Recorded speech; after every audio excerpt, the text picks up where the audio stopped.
What's going on, guys? Welcome back to my channel. Hope you're good. I'm starting a new series, so bodybuilding / weight training, but with a limited amount of equipment.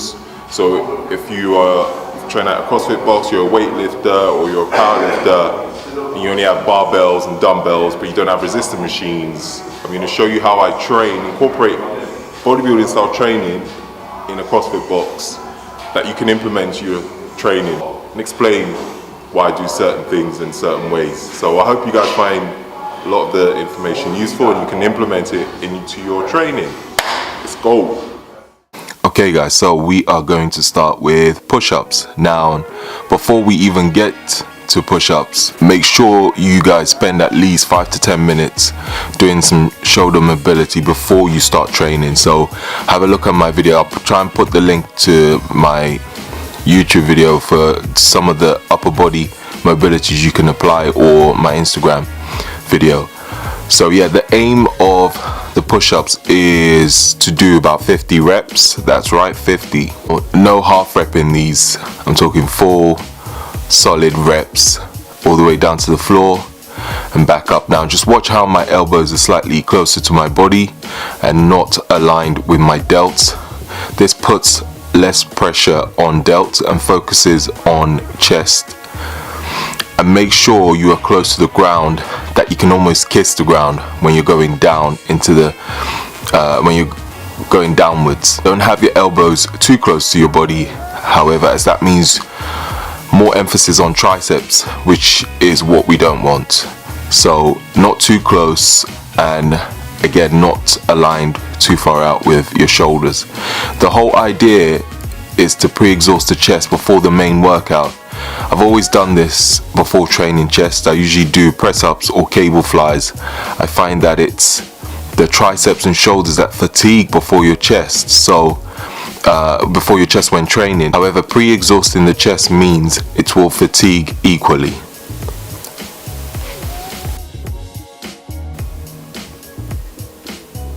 So we are now on to the bench press.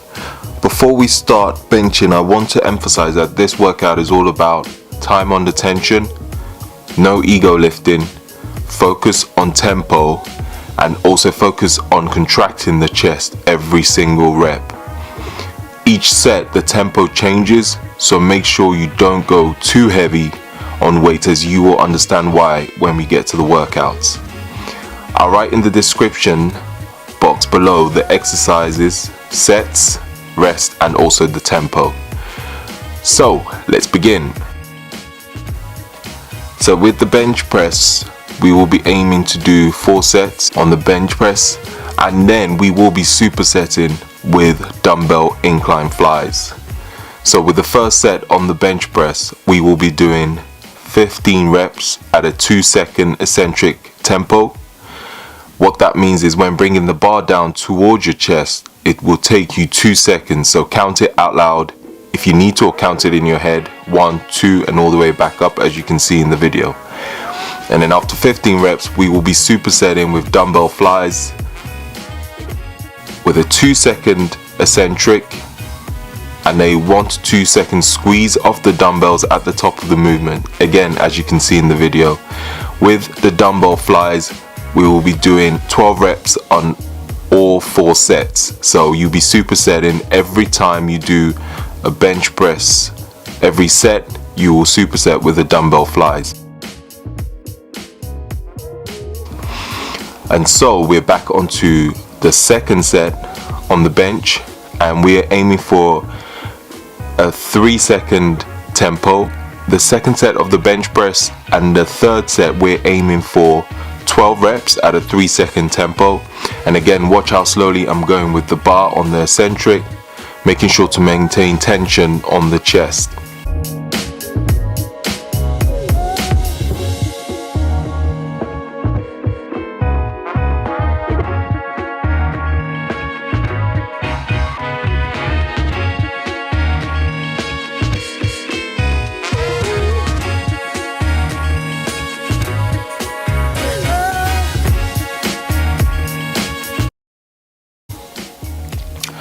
With the fourth set, we will be doing 10 reps at a 5-second tempo. Now remember, I told you about not going too crazy with the weights. Now with a 5 second, yes, 5 seconds, that makes it a lot more challenging. So some of you are probably wondering why am I going so slow on the eccentric? Well, the longer we can keep the muscle under tension, the more muscle fibers we're recruiting to assist the movement, which leads to hypertrophy.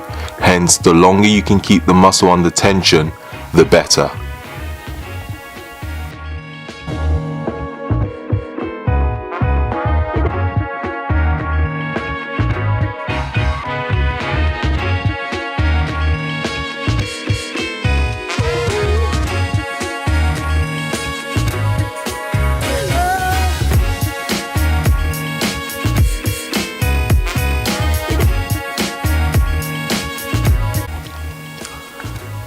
Now we're on to third exercise, which will be the pyramid dumbbell press, flat bench superset with dumbbell twist flies. I know that sounds weird, but I will explain that in the video. So we'll start with the pyramid press. I have always done the pyramid press because it puts less strain on my delts and also allows me to fully contract my chest at the top of the movement. Make sure to keep the elbows at a slight angle and not aligned with your delts. We are aiming for a 2-second eccentric and I would say 1 to 2 second hold at the top of the movement. Make sure, as you can see in the video, to focus on squeezing both dumbbells together. As you can see, my chest fully contracts when I do that. So when you come down and you go up again, squeeze the dumbbells for 2 seconds. Why squeezing the dumbbells? Well, if you squeeze the dumbbells, that automatically contracts your chest, so you don't have to actually focus on your chest when you're at the top of the movement. Focus all your tension on those dumbbells, and that would, again, as you can see in the video, squeeze your chest together. Now we're on to dumbbell twist flies. The difference with these and a normal dumbbell flies are you will be twisting the ends of both dumbbells together, as you can see I'm doing in the video, and as you can see with my chest, it's fully contracted when I do that. So really squeeze the dumbbell together to get a full contraction on your chest. On both these movements, we are aiming for 2-second eccentric on the first and second set, and a 1 to 2 second squeeze of the dumbbells at the top of the movement. So at the top of the movement, you want to hold it for 1 to 2 seconds, and then when you going back down into the eccentric phase, you want to take about 2 seconds. And then when you get to the third set, you want to take a 3-second eccentric and a 1 to 2 second squeeze at the top. And I put an alternative for you guys also, so this will be on the floor. So if you have shoulder issues or you tend to overextend at the bottom of the movement on the bench, trust me, it makes a big difference. I actually like to do both, so alternate with bench and the floor, or you can do bench 1 week and then do these movements on the floor the next week.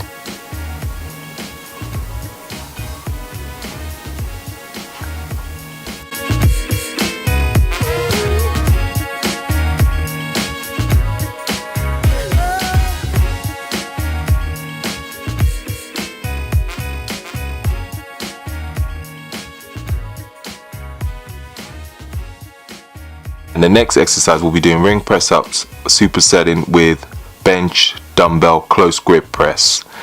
Now with the ring press ups, again, the same principles with normal press ups. Elbows, bring your elbows in close to the body but not too close. So, but you don't also want it to be too wide, so it shouldn't be aligned with your shoulders.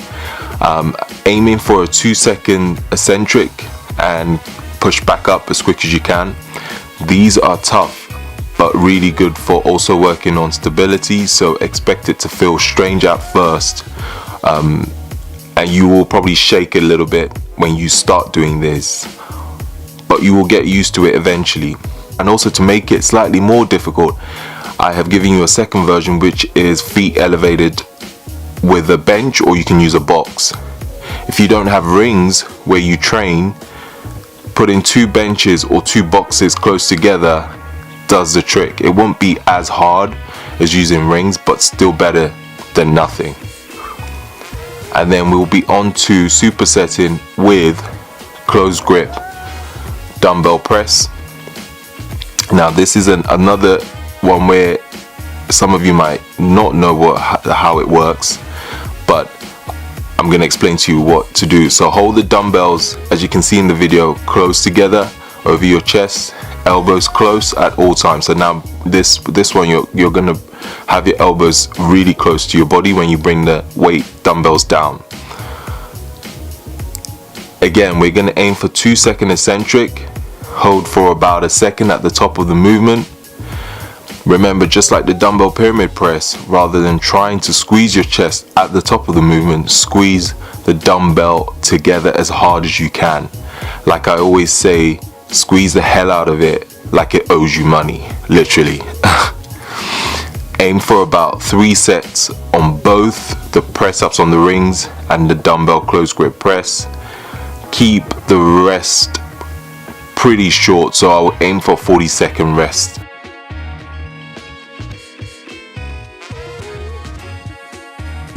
Most of these exercises I'll aim for about 45 to 60 seconds on the rest ranges as well, if I haven't put that if I haven't included that.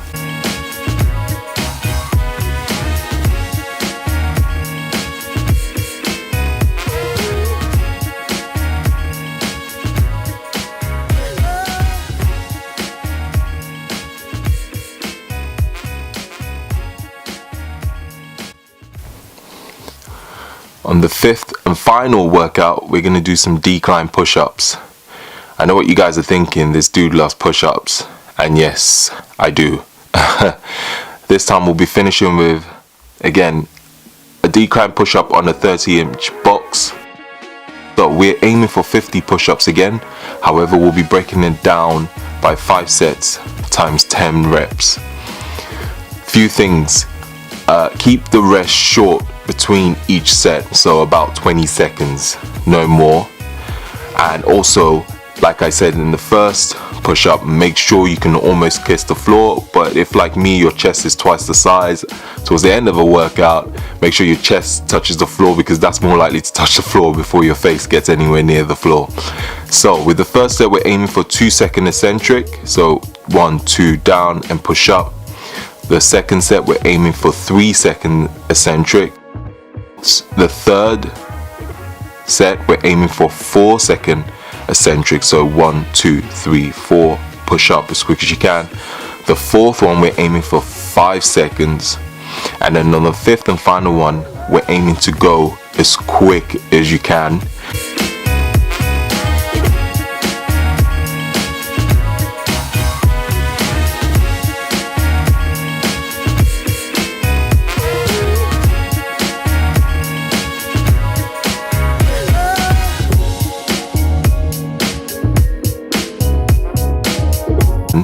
Now with this, yes, on the 5th one, you're aiming for 10 reps. However, if you can do more than 10, keep going till you literally cannot do any more. So till failure.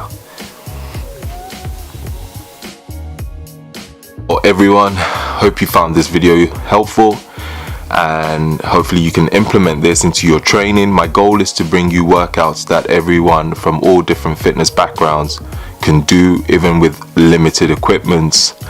Don't forget to please leave a thumbs up if you enjoyed the video, and leave a comment if you have any questions.